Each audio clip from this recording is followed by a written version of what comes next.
इस कहानी में मुंशी प्रेमचंद जी ने यह बताया है कि एक अमीर आदमी जिसका नाम डॉक्टर चड्ढा था, उसके पास धन दौलत और ऐश्वर्य तो थी, परंतु दया और मानवता बिल्कुल भी नहीं थी। अपनी इसी दौलत के नशे में चूर वह एक गरीब बूढ़े के बच्चे का इलाज सिर्फ इसलिए नहीं किए कि उस समय उनके गोल्फ खेलने का वक्त हो गया था, और गोल्फ खेलने के समय में वह किसी का इलाज नहीं करते थे, जबकि वह बूढ़ा व्यक्ति अपने बच्चे को बड़ी उम्मीद के साथ डॉक्टर साहब के पास इलाज कराने के लिए लेकर आया था। उसका बच्चा काफी दिनों से बीमार चल रहा था। उस बूढ़े व्यक्ति और उसकी बुढ़िया के पास उसका वह लड़का ही एकमात्र जीने का सहारा था। उस बूढ़े दंपत्ति के पास उसके 7 लड़कों में एक वही लड़का बचा था, और उस लड़के की भी तबीयत काफी बिगड़ चुकी थी। उस बूढ़े व्यक्ति ने काफी मिन्नतें की, काफी दुहाई दी, परंतु डॉक्टर चड्ढा ने उसकी एक न सुनी और कल सवेरे आना, यह मेरे खेलने का समय है, यह कहकर गोल्फ खेलने चल दिए। डॉक्टर साहब, डॉक्टर चड्ढा के इलाज के अभाव में वह लड़का मर जाता है और उस बूढ़े दंपत्ति के जीने का आखिरी सहारा भी उनसे छिन जाता है। समय गुजरता जाता है। डॉक्टर चड्ढा का भी एक लड़का था जिसका नाम कैलाश था। कैलाश अब बड़ा हो चुका था। कैलाश के जन्म के 20 साल पूरे होने की खुशी में डॉक्टर चड्ढा ने घर पर एक शानदार पार्टी का आयोजन किया था। पार्टी के दिन कैलाश को दुर्घटनावश एक जहरीला सांप डस लेता है और कैलाश अचेत हो जाता है।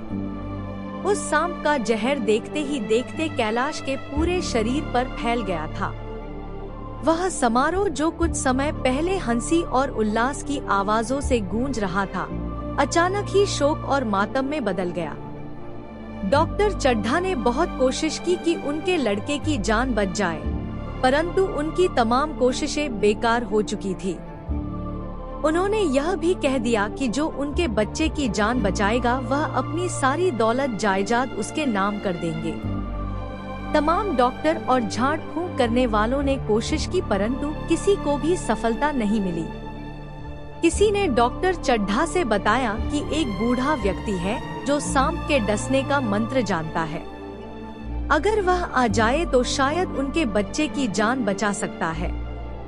डॉक्टर चड्ढा ने अपना आदमी तुरंत उस बूढ़े व्यक्ति को बुलाने के लिए भेजा, परंतु उस बूढ़े व्यक्ति ने आने से साफ इनकार कर दिया।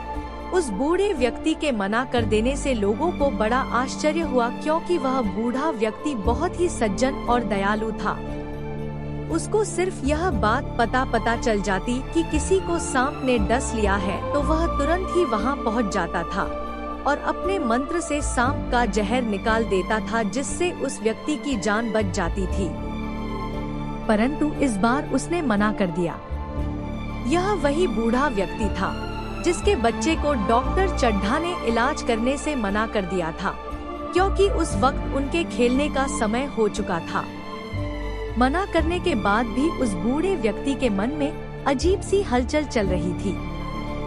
वह बार बार इसी बारे में सोच रहा था कि उस बच्चे की क्या हालत होगी। इस कारण उसके मन में बोझ बढ़ता जा रहा था। इसलिए बुजुर्ग अपने दिल का बोझ कम करने के लिए डॉक्टर के घर की तरफ चल दिया, जहां सभी लोग कैलाश को देखकर उसे मरा हुआ समझ रहे थे और डॉक्टर चड्ढा को आश्वासन देते हुए घर जा रहे थे। डॉक्टर चड्ढा अब अपने बच्चे के बचने की उम्मीद खो चुके थे। उसी समय उस बुजुर्ग व्यक्ति ने उनके दरवाजे पर दस्तक दिया। साहब ने सोचा, जहां इतने बड़े बड़े लोग उनके बच्चे को नहीं बचा सके, वहां यह बुजुर्ग और मामूली सा दिखने वाला व्यक्ति भला क्या बचा पाएगा। फिर भी वह उस बुजुर्ग व्यक्ति को अपने बच्चे का पास ले गए। उस बुजुर्ग ने बच्चे को देखकर कहा कि अभी कुछ नहीं बिगड़ा है और यदि भगवान ने चाहा तो आपका लड़का ठीक हो जाएगा। इसके बाद उसने कैलाश को नहलाने के लिए कहा। उसके बाद कैलाश के शरीर को नहलाया जाने लगा और वह बूढ़ा व्यक्ति मंत्र पढ़ने लगा। सुबह होते होते कैलाश ने अपनी आंखें खोल दी। अब कैलाश ठीक हो चुका था। कैलाश को होश में आते देखकर सभी लोग बहुत ज्यादा खुश हो गए और इसी बीच वह बूढ़ा व्यक्ति वहां से चला गया। कुछ देर बाद जब डॉक्टर चड्ढा ने बुजुर्ग व्यक्ति से मिलना चाहा तो पता चला कि वह बूढ़ा व्यक्ति वहां से जा चुका है। डॉक्टर चड्ढा की पत्नी उनसे पूछती है कि वह बूढ़ा व्यक्ति कौन था। डॉक्टर चड्ढा ने अपनी पत्नी द्वारा उस वृद्ध व्यक्ति के बारे में पूछने पर बताया कि वह बूढ़ा व्यक्ति हमारे लिए भगवान बनकर आया था। उन्होंने आगे कहा कि रात को तो मैंने उस व्यक्ति को नहीं पहचाना, परंतु सुबह मैंने उसे पहचान लिया। यह वही व्यक्ति था जो आज से कई साल पहले अपने बच्चे के इलाज के लिए मेरे पास आया था, परंतु मैंने उसके बच्चे का इलाज नहीं किया था। लेकिन इस गरीब परंतु हृदय से अमीर व्यक्ति ने आज हमें हमारी सबसे बड़ी दौलत हमें दे दी है। इस प्रकार डॉक्टर चड्ढा को अपनी गलती का एहसास हुआ।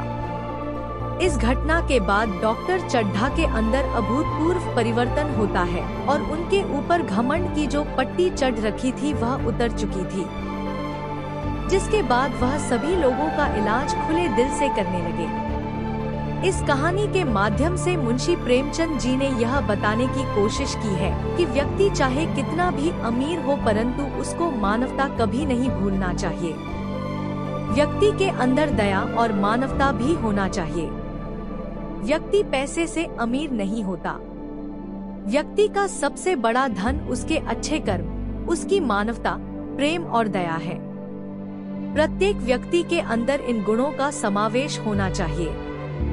अगर हमारे वीडियो आपको पसंद आते हैं तो हमारे वीडियो को लाइक कीजिए, हमारे चैनल सब्सक्राइब कीजिए और अगला वीडियो किस कहानी पर चाहिए हमें कमेंट ऐसे बॉक्स ही और में वीडियो बताइए। देखने के लिए हमारे चैनल को सब्सक्राइब करें और वीडियो प्लेलिस्ट में जाएं। धन्यवाद।